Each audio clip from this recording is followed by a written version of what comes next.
सध्याच्या महायुती सरकारमुळे एकंदरीतच शालेय गणवेश वाटप आणि पुस्तकांच्या वाटपाच्या बाबतीत एकंदरीतच या सर्व प्रक्रियेचा फज्जा उडाल्याचं चित्र पाहायला मिळतंय।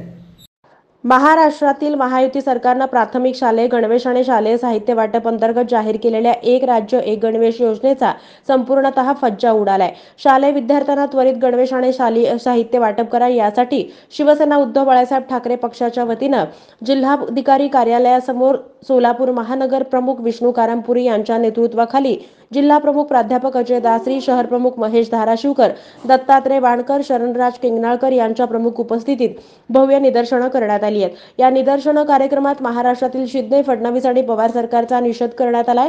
याबरोबर या योजनेचा टेंडर एका गुजराती कंपनीला देऊन वाढीव कमिशन मिळण्यासाठी प्रयत्न केल्यानं विद्यार्थ्यांना अद्याप गणवेश मिळू शकले नाहीत।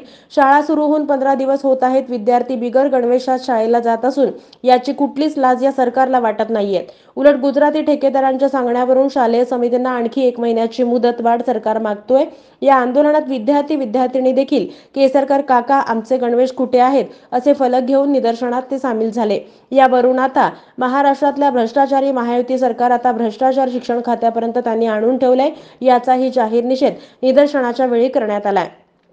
या निदर्शनाच्या कार्यक्रमात शिवसैनिक, महिला, विद्यार्थ्यांनी शिवसेना प्रमुख माननीय बाळासाहेब ठाकरे यांचा विजय असो, उद्धव साहेब आगे बढ़ो हम तुम्हारे साथ है, आदित्य साहेब तुम आगे बढ़ो हम तुम्हारे साथ है, एक राज्य एक गणवेश योजना त्वरित रद्द करा, प्राथमिक विद्यार्थ्यांना त्वरित गणवेश मिळाले पाहिजेत, नाहीतर राजीनामा द्या, राजीनामा द्या, शिक्षण मंत्री राजीनामा द्या, खोके सरकार हाय हाय, विद्यार्थ्यांना गणवेश पासून वंचित ठेवणाऱ्या सरकारचा धिक्कार असो, आमच्या मागण्या मान्य करा नाहीतर खुर्च्या खाली करा, कोण म्हणतंय करणार नाही केल्याशिवाय सोडणार नाही अशा घोषणा यावेळी देण्यात आल्या। यानंतर जिल्हाधिकाऱ्यांना जिल्हा प्रमुख अजय दासरी यांच्या नेतृत्वाखाली निवेदन देण्यात आलं। या प्रसंगी संतोष पाटील, पूजा खंदारे, रेखा आडकी, स्वाती रुपनर, धनराज जानकर, बाळासाहेब गायकवाड, संदीप बेळणकर, अनिल कोंडूर, सोमनाथ बंदपट्टे, विजय नेली, चंद्रकांत मानवी, सुभाष सातपुते, बाळासाहेब पवार, आबा सावंत, विजय मेटे, वैशाली सातपुते, मारुती खानापुरे, राहुल परदेशी आदी शिवसैनिक उपस्थित होते। माननीय बाळासाहेब ठाकरे यांचा विद्यार्थ्यांना ड्रेस लवकरात लवकर मिळालाच पाहिजे, विद्यार्थ्यांना गणवेश लवकरात लवकर मिळालाच पाहिजे, शिक्षण मंत्री केसरकर विद्यार्थ्यांना बसवणारा शिंदे सरकारचा, विद्यार्थ्यांना गणवेश न देणारा शिंदे सरकारचा खोके सरकार। मी बोलत आहे सुरेश रामकृष्ण बिद्री। आमच्याकडं कमीत कमी 30-35 वर्षापासून आम्ही रेडीमेड काम करतो आणि हे सरकारनं आल्यापासून आम्हाला एवढा त्रास होत आहे की आपल्याकडे 40,000 मजूरदार आहेत, आपल्याकडे त्यांची रोटी तर मारलेलं आहे आणि व्यापारी सुद्धा रोजीरोटी मारलेली आहे। हे सरकारनं काय केलं, आम्हाला गेल्या बरीला सांगितलं ते बरं तुमचं असेल तसं करू, काय बी केलं नाही। फक्त त्याने 100 कोटी रुपये घेऊन हे गुजराती व्यापाऱ्याला दिलेलं आहे काम। आणि जे आमचं सोलापूरचं व्यापार होता सगळ्या शाळेचा 1 नंबर, महाराष्ट्रामध्ये आपलं सोलापूर 1 नंबर आहे युनिफॉर्मसाठी।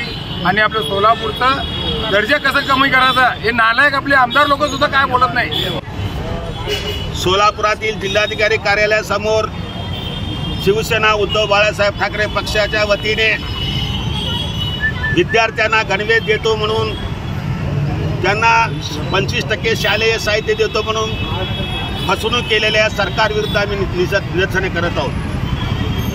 यामध्ये हे खोके सरकार अनेक क्षेत्रामध्ये भ्रष्टाचार केलेला आहे, अनेक ठिकाणी मोठमोठ्या प्रमाणामध्ये पार्ट्या फोडले, परंतु शिक्षण क्षेत्रात देखील विद्यार्थ्यांना शालेय क्षेत्रात हे फसवणूक करतात असं आम्हाला वाटलं नव्हतं। पण आज परिस्थिती कशी झालेली आहे, 8 जूनला GR निघाला, त्या GR अनुसार सर्व शाळेतील प्राथमिक विद्यार्थ्यांना जो गणवेश वाटप करायचा होता तो नेहमीप्रमाणे प्रत्येक जिल्ह्यातील शालेय समितीकडनं होत होतं, अधिकार होता। परंतु या सरकारनं एक राज्य एक ड्रेस अशा प्रकारचं प्रमाणे सगळे शिवसैनिक अक्षरशः तन मन धनाने काम करतील आणि या देशातून महाराष्ट्रातून भाजपला हद्दपार करतील। सोलापुरात 11 विधानसभा मतदारसंघ त्याच्यामध्ये जवळपास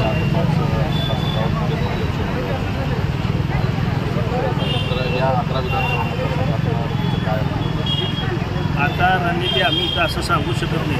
आमचे नेते उद्धवसाहेब ठाकरे, शरदचंद्र पवार साहेब आणि काँग्रेसची मंडळी बसून